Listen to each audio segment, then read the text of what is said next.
Hey folks, Brad here again. About to do the oil on my S2000. A lot of what I'm going to do here applies to many more than just this car, but you know, since I have one and it's due, I figured I'd make a video on how to do it. So what we're looking at here, pretty basic stuff. You need a jack to get the thing in the air, you need some oil, you need a jack stand, because you know, even though I'm not crawling under the car, it's certainly safer to have that there. Oh look, that's what I look like.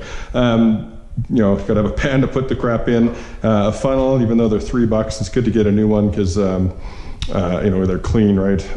They're cheap, they're clean, and then you know you're not putting any of the gunk back in your car when you do that. Plus, for $3 you can toss it if you need to when you drain the old oil out of that into the jug. So, and of course you need a jug of oil. This thing takes just under 5 liters as I remember, so you know, a gallon of oil kind of thing, so 4 point whatever the heck that is in liters. Anyway, that's what you need. There's the filter you need, of course, for the Honda S2000 and probably a lot of other Asian cars, but the PH7317 if you're buying Fram. 17 mil socket for the drain pan plug, and I always use a pair of rubber gloves because oil is hot, because I just spun this thing out around the block to warm the engine up so that the oil comes out properly and fast, and it saves you from getting burned, and a little extra grip. Plus, there's a lot of benzene in oil, so you probably don't want that stuff soaking in your skin if you do too much. And yes, I have a brick here, which I'll explain in a bit, or I'll show you in a bit rather, simply because this jack stand, or this jack is awesome, but it's too high to get under the jack point on this car. So I'm going to drive the front of the car, the tire onto the brick, so then I can slide the jack under, and you'll see what I do that in a second. So let me reposition, and enough. You just want to get the jack or the tire off the ground enough so that this side of the car goes up just enough to get the jack under, because I didn't bother doing that before, but you can see how that just wouldn't hit there. Bit of a rookie filming here. So let me get started jacking this thing up. And you can do this two ways. Well, you can do this lots of ways, but what I like to do is you either jack it from the jack point, which the scissor jack fits in, you know, it has that body seam on either side and then it's reinforced, or I can slide this jack far enough that I just jack it from the frame, which is preferable, especially with these big flat things. Plus, I'm going to put a rag down on top. Sometimes I put a 2x4 piece if I got it, just to keep from scratching that up. So, yes, I have a garage full of these things. So here you go. Put that on top, and then I got to get on my hands and knees to figure out how to do this. And I'm going to get my light. So hang on a sec. Okay, folks, back again. Just having a look. What can we see under here? It's a little tough for me. So over here, I ended up just jacking the car up from a pickup point. Do this a little easier. I just jacked it up from the suspension pickup point. It is under there, if you see with the rag and my light. It's a little tough, but you can see where it is there. And then put your jack stand. What are we doing there? It froze. Okay, sorry. Put your jack stand on that frame and then just lower the jack down enough so it sits on the jack stand, so you know that it's there safe. But I keep the jack on for sure, because why not have two? It makes a lot of sense. So there. So it's nicely supported, like I say, the jack stand. Make sure you put the jack stand on the frame there, and then lower the jack gently onto it, and then that way you know that the stand is holding the weight, so that's safer. And then of course I continue to use the jack here to as this is another fail-safe, and you can see that there's a brick, because I had you make sure you put, when you do lower the car back down, you make sure the brick's in the way, because again, otherwise your jack will get hung up and you'll never be able to get back out of there. So that's what you got to do. Now I'm going to prep the pan, because I got a brand new, and it doesn't matter how clean it is, because that oil, as long as there's nothing else in there, then it's still recyclable.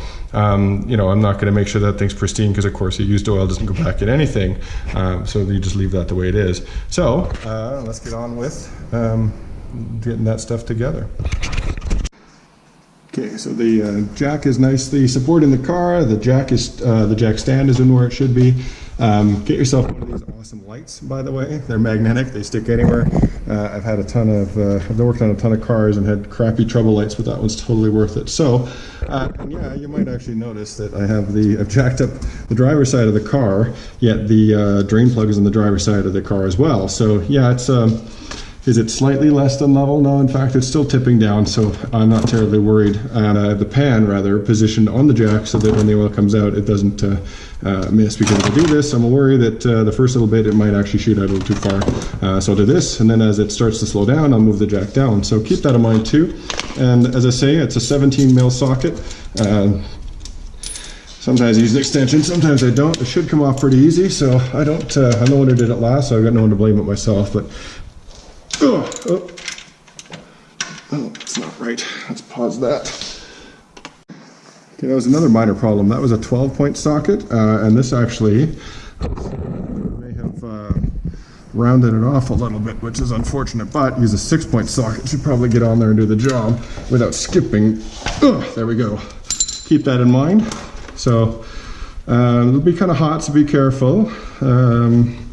This pan is small enough that I can at least position it so I make the least amount of mess. Because man, changing oil is easy, but honestly, it's one of the messiest if you don't do it right. Oh, there we go. So yeah, we'll do that. I'll let it drain out. Shake that down. Convenient, there's a rag here. Sometimes I can actually do this without getting a drop on my car or my garage floor, but not always that lucky. So there we go, we make that, that's cool, it's just sitting there now. Here, see that's the plug gasket, it's a little washer. It's good to have one of those. Not every time you buy an oil filter does it come with one. If you do it from the factory, or from the dealer rather, they will give you one. This one I bought at a local parts store for the Fram filter, so it didn't come with one, but just keep an eye on it. Sometimes I switch it around. Frankly, I'm probably due, because this thing's rounded a little bit here, I'm probably due for a new plug, which is like $6, and then a drain plug gasket. So next time I'll make sure I do that. So as this comes down, the next thing you have to do to make sure you get all of it is, here we go, which I didn't do, was crack the, the oil filler, because there will be a little bit of a vacuum on that. So, and again, it's way at the back, tells you right on it what you're supposed to use.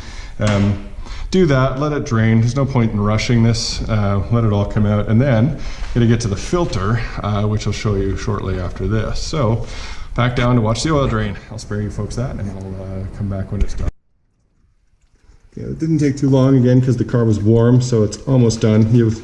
It will drip almost forever, so there is a point where I just say, all right, we're cool. When it slows down enough, then I'll plug it and go back up. And yeah, you should use a proper torque for these things. You know, the drain plug bolt, again with the washer on it, it's got a crush washer. So I have a torque wrench. I've done enough oil changes that I'm not too worried. I believe this pan is aluminum though, so you know, be careful. Don't over torque it.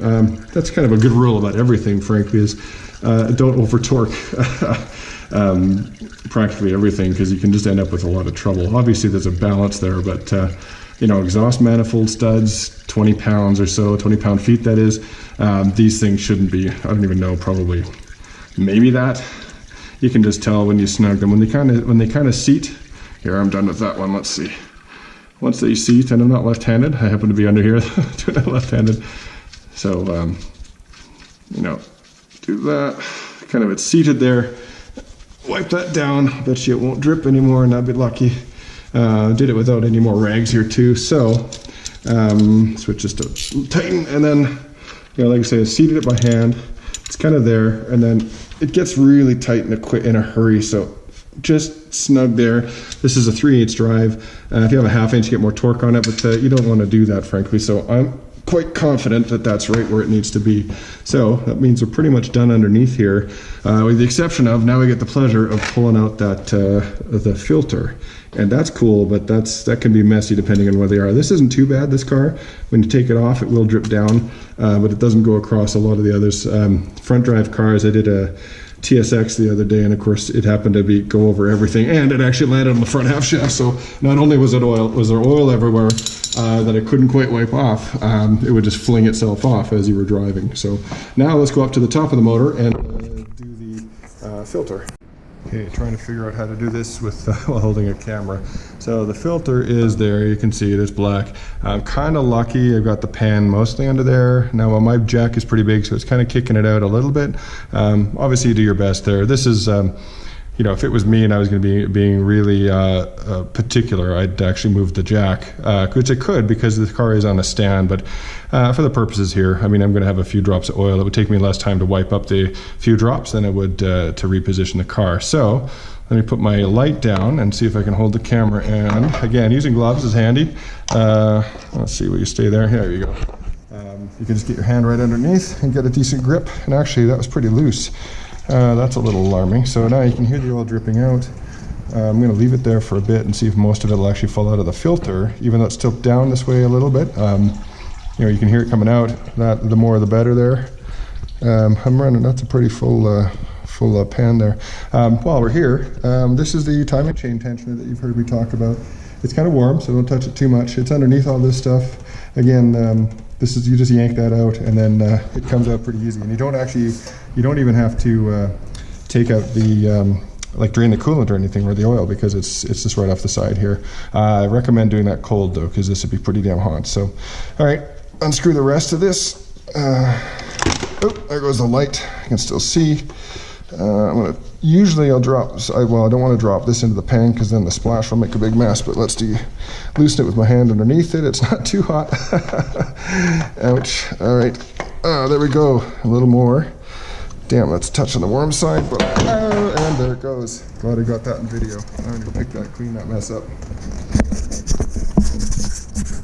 There. Well, luckily that was less catastrophic than it sounded. Again, you might make a mess while you do this. It's easy. My garage floor I haven't refinished yet, so it's pretty dusty, which actually helps because the dust will help the oil will land mostly in the dust and not really soak in too far. So that's the old filter out. The pan is moved over there. Big messy pile of crap.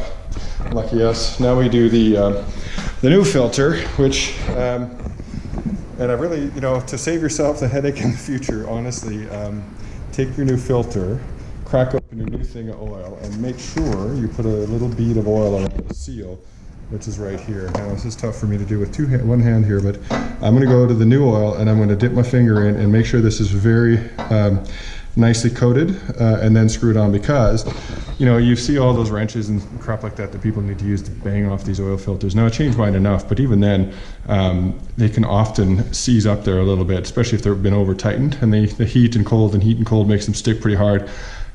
Just save yourself the trouble and do this. Honestly, it's 5 seconds. It takes me way longer to talk about it than to do it, but 5 seconds, and then save yourself the headache next time. So I'm going to go do that, spin this on, and then I'm going to show you how tight to tighten it on. So there you go. Okay, you can see me screwing on the new filter. If you have a little trouble locating it, getting it on the first thread, I tend to roll it backwards with a little bit of pressure on it, and then you'll hear a slight click. That's when it actually is sitting on the threads, and then a little bit of pressure and then turning it. You'll feel that it's gone. That's kind of an old school trick that my grandfather taught me, just on how to start threads if you're not sure. It's actually really pretty reliable. So then all I'm doing, it's just starting to hit the seal, like the gasket is just hitting right there. So people say if you can do one full turn, I don't really think it needs that much, kind of as much as you can frankly do. There, that was probably 3/4 of a turn. You guys can actually see in the video and replay it to see how far it went. Certainly no more than one, because you don't want to, the last thing you want to do is actually spread that gasket too much. You don't get any benefit for really over tightening things once they're seated properly. You know, there's no benefit, so don't do that. It's a bit of a habit. I know some people, especially if you're not so sure, you want to be sure, so you do crank it down too much, tend to over tighten, but there you go. And I don't mean to be pedantic about something as simple as an oil change, but again, if you haven't done this before, the first time, you know, you don't know anything the first time you do anything, even if it's easy. So that's how you put that on. So drain the old oil, the old filter is off, new filter is on, drain plug is on. That's as you saw down below. Tighten to how tight I want it. So there's no more need for the car to be on the stand, because also when you start filling it, you need the thing to be on level ground so that it reads correctly. So now I'm going to take the car off the stand, lower it to the ground, and then the process of adding oil and making sure. And I always make sure that you fill the oil before you start the car. Clearly, you fill the oil to the top level of the dipstick, and then you start the car they like to say run it for 30 seconds. I just do it enough until I know the oil light goes off, and then I feel like it's circulated enough, and then I just keep topping up until I hit that. And I've never had that happen where when I've checked it after starting it that it was below the low mark, and that's not something you want. I'm being a little bit overcautious, of course, but I've had this car for a long time, and I just don't want to. Why take a silly risk? You're trying to save yourself $100 by doing this, so you don't want to take the risk of making a problem a lot worse. So I'll be back after I drop the car. Okay, car's down, and it's off the brick too. Didn't have to start it to do that, but I just pushed it off. Remember that when you lower it, if you're doing that trick because your jack is too tall, you got to put it back down on whatever it is you use to raise the wheel or the body, otherwise your jack will get stuck under there. And interestingly, this light is magnetic, and if you want any proof that these hoods are aluminum, this thing won't stick to anywhere here except the bolts that they use right up there for the hood support. So that'll work for that. Yes, I can hook it. In fact, why don't I just be smart and do that? But now you know. See if that'll do it without swaying. No, I like the magnets better. Okay. Hopefully that stays. Great. A little dark. Now this is where you want to make sure you have a clean. All right, I've made sure to wipe out the funnel I'm using. In fact, I can move you guys because that's where the dipstick is. The dipstick is right there, which is, I never knew that until I had to look for it the first day I brought this car home. Couldn't find it because it wasn't immediately obvious. So I'll leave that in because now it's, there we go, because leave that in. Make sure it stays down all the way. Not that it's a big deal, but now you fill it. And again, I fill it until the dipstick reads right on full before I start it. So yes, this will be totally exciting to watch as I fill the oil into this car. Trick is to do this without dumping it everywhere. So, and it's another silly thing, but if I put the filter or the funnel all the way into there, it'll actually, whatever in the valve train it hits, depending on where it goes, it'll actually impede the flow. So I lift it up just a little so that I know that it's not resting on something and then blocking where the oil goes. Otherwise it would take even longer for this to go down. And so that's one full thing, 4.4 liters. Now we check to see how the dipstick is. Okay, just like I thought, after adding this entire jug, 4.4 liters, you can barely see it in gray there. It's right on the full line off the dipstick. And again, you got to kind of give it a few seconds for it to drip down. Is that going to work? That's not going to work.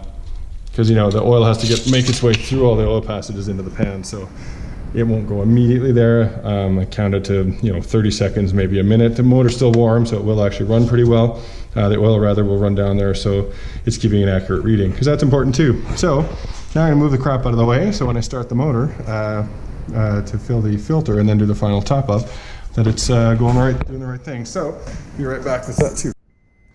Actually change of mind, just so you folks know what to expect when you do start the car up like that after draining the oil and not having not pre-topping up the filter. Here's what you can expect. 1, 2, there. See, 2 seconds and it goes out. Raise the revs a little, make sure it's gone through. That's about all. I don't like to rev a car or rev it running too long until I know the oil is completely topped up. So that's all I did. 30 seconds for this clip right now. And that's as far as I did it to make sure that the filter's full. So now let's go back and check the oil again until we're absolutely sure it's right at the top. Okay, I just pulled out the dipstick, cleaned it all off. Haven't added anything else now. So let's see where we are after starting the car, but without adding the additional of the top up. That's kind of tough to see maybe. Where are we there in the camera? It's about, I'd say a third up on the full line. So let's check it a couple times just to make sure the oil's all the way down. It's not, I haven't come across any real major problems of if you slightly overfill the oil. Clearly if you put an extra liter in, I'm sure you might have a little bit of trouble. But I haven't, but you just don't want to, you might as well be a little more accurate. So yeah, it's pretty consistent, maybe a quarter to a third maybe of up the fill line. So that means I need to add a 3/4 of a liter of oil to this thing. So let me get it. And yes, this is the second jug, obviously. Let's see, kind of eyeballing this. Again, I've done enough of this that I do it, kind of put in what I think is pretty close and then check. And yes, I took off my gloves because when I get back in the car, I'd rather have a clean car than slightly dirty hands. So when you do all the dirty work with the rubber gloves on, you take them off, you can get back in your car and not worry about getting your nice car all dirty. So let's see where we are here. Gotta wipe it because as the oil drips down, might be inconsistent. Leave it there for 2 seconds, 3 seconds, and pretty close. I think I'm gonna add, I think we're right there. I think I need to add another, if I was gonna be really exact, I'd say 1/10 of a liter, but I'll just add a few more drops until I know what gets up there. So, let's see. Call it there. Again, lift the filter because it's whatever it's resting on under there is actually blocking the flow. I can't really see it. I wouldn't be able to find a way to do that with only one hand here. But if you're wondering why it's not going down, that's why it's not going down. And sometimes I free pour, but that just means I'm going to get oil all over the back of the motor, which is just a big mess. So where are we here? We are right at full. So I think we're good. I'll check it one more time just to see. I doubt it's going to go over, but I can take that out, give that a good wipe so that, you know, nothing drips off the back of there. And where did I put the cap? Put the cap on the floor.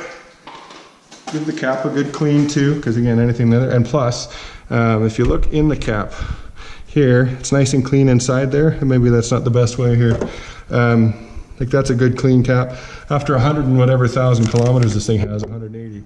If you have some coolant mixing in with your oil, that could be frothy and look a little, sometimes it looks like milk chocolate, other times it looks like a lot of paraffin will build up in there, but this one is bone dry is the wrong phrase, but perfectly clean. Again, I can wipe it, there's a little bit of oil on it, but there's no buildup in that, so that's a very rudimentary but half decent indication that there's no head gasket problems, which is obviously really important. So in the rant that I've gone off on there, we can double check that the oil is the right level. And we are right back to the full line, so we're awesome. It's a bit tough to see, but there we go. In the general rule is I do a little bit of wiping up on things to make sure. You can always tell if I've changed the oil in your car because I've probably done some cleaning underneath it.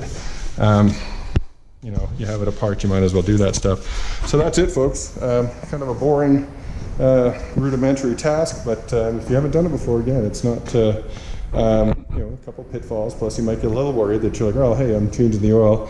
The consequences of not doing it correctly, you know, could be bad. Realistically, probably not, but just pay a little attention, do what I outlined. Again, a couple of tips on this car. Next time, you know what, I'll probably jack it up from the driver's side because then the oil, the drain plug will be on the lower side of it than the higher side. That's just a minor preference. I have no problem thinking that I did a good job doing it the way I did. But there you go, folks. I don't know what else I can really say other than do this regularly. Synthetic oil doesn't give you an extended oil change window. That's a bit of a ruse, so just make sure you keep the oil up on this one. Again, an AP1 tends to use a little bit of oil. Nothing too bad, but it still does. Keep an eye on that, especially if you're going to go pinging up to 9,000 RPM. You make sure that oil is full. And change it every, you know, I do it every 6,000 kilometers, maybe up to 8,000. The oil is always fine when I do that far. The 3,000 kilometer or 3,000 miles is a bit optimistic. It doesn't even say that in your owner's manual, so follow your owner's manual. And like I say, if it's me and you want to keep a car, I just add an extra one in there, here and there. So there you go, folks. I'm going to clean up. So hope this was useful to you. If you did like it, maybe throw me a like. If you want to know more about this particular car, throw a subscribe in there too, please. I've got a few more videos up there, and every time you subscribe, it gives me more opportunity and more enthusiasm to make more videos, some mundane and some not. So thanks, folks. I really appreciate it, and happy motoring. It's a ton of fun, isn't it?